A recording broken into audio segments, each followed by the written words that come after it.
Página 29, apostila de língua portuguesa. Coloquem a data de hoje é dia 23/6/2020. Produção de texto.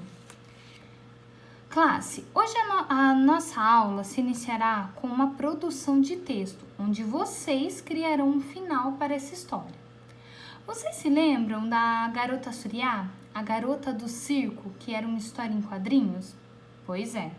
Nós iremos usar esse gênero textual, esse tipo de texto, e vocês irão construir o final para essa história.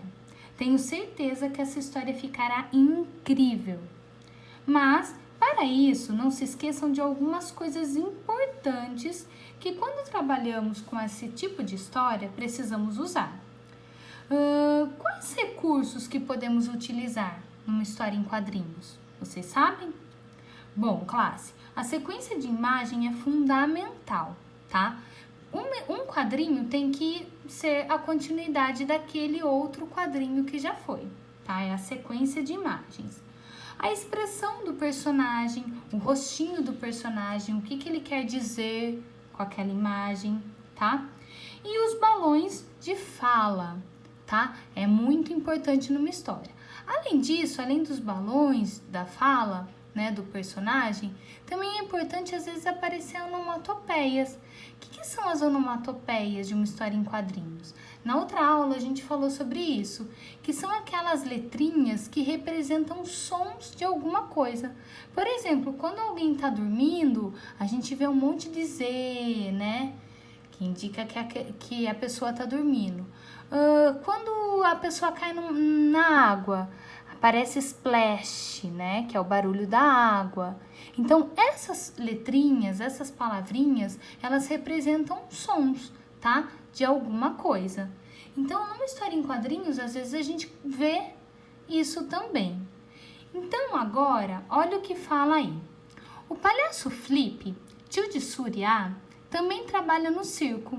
Imagine só o que pode acontecer quando esses dois se encontram.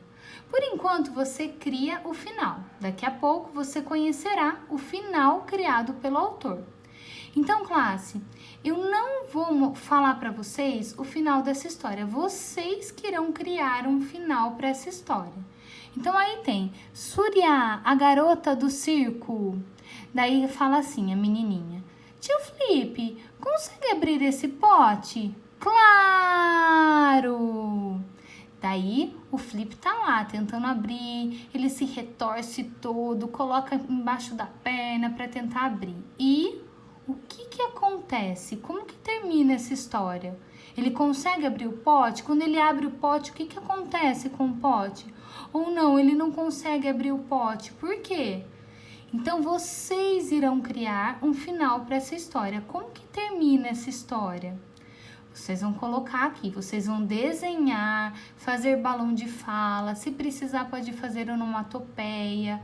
Só que lembrando, como é uma sequência de imagens, uma história em quadrinhos, quando vocês forem desenhar o Flip tem que ser pintado com a roupa que ele estava no outro quadrinho. A mesma coisa da Suriá também. Então, procurem tentar fazer tudo parecido, tá? Uma sequência de imagens. E vamos lá, então, tá bom? Eu vou dar um tempo, caprichem, pensem aí no final bem legal para essa história. Depois que terminar de desenhar, de fazer os balões, pintem, caprichem e depois eu quero ver. Mandem uma foto para eu ver, tá bom? Vamos lá, então, mãos à obra.